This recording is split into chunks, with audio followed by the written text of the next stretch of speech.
अस्सलाम वालेकुम नाजरीन, मैं हूं अली। कुरान व्लॉगिंग में खुश आमदीद। बिना इंतजार किए चलते हैं आज की पहली आयत की तरफ।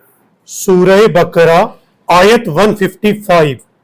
और हम तुम्हें कुछ खौफ, भूख और जानो माल और समरात के नुकसानात से जरूर आजमाएंगे, और आप उन सब्र करने वालों को खुशखबरी सुना दीजिए। नाजरीन, कुरान मजीद की इस आयत से हमें सबक मिलता है कि अल्लाह ताला इंसान को इस दुनिया में ज़रूर आजमाता है।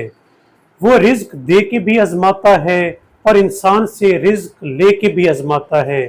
जब अल्लाह ताला इंसान के रिज्क में फरावानी कर दे तो वो आजमाता है कि क्या मेरा बंदा, जब मैंने उसे रिज्क दे दिया है और रिज्क की कसरत कर दी है, तो क्या तब भी ये मेरी बंदगी करता है या नहीं करता। और जब अल्लाह ताला इंसान पर रिज्क तंग कर देता है तो खुदा आजमाता है कि क्या ये बंदा, जब मैंने रिज्क तंग कर दिया है, तो क्या ये अब भी मेरी बंदगी करता है या मेरी नाशुक्री करता है। और इसी तरह अल्लाह ताला इंसान पर दुख, तकलीफ और मुसीबतों के ज़रिए भी आजमाइश करता है। और जब इंसान दुख तकलीफ़ों में मुब्तला होता है तो खुदा देखता है कि क्या ये मुझे याद रखता है और मेरी बंदगी करता है इस हाल में भी, या ये नाशुक्रा हो जाता है। नाजरीन, इस हाल में इंसान को चाहिए कि सब्र किया करे, क्योंकि कुरान मजीद की इस आयत के आखिरी हिस्से में अल्लाह ताला ने फरमाया है कि जो लोग इस हाल में सब्र करते हैं उनको खुशखबरी सुना दो। अब चलते हैं कुरान मजीद की आज की अगली आयत की तरफ। आयत 154। और जो लोग राह खुदा में मारे जाते हैं उन्हें मुर्दा ना कहो, बल्कि वो जिंदा हैं, मगर तुम उनकी जिंदगी का इदराक नहीं रखते। नाजरीन, कुरान मजीद की इस आयत में अल्लाह ताला ने हुक्म दिया है कि शहीद को मुर्दा ना कहो।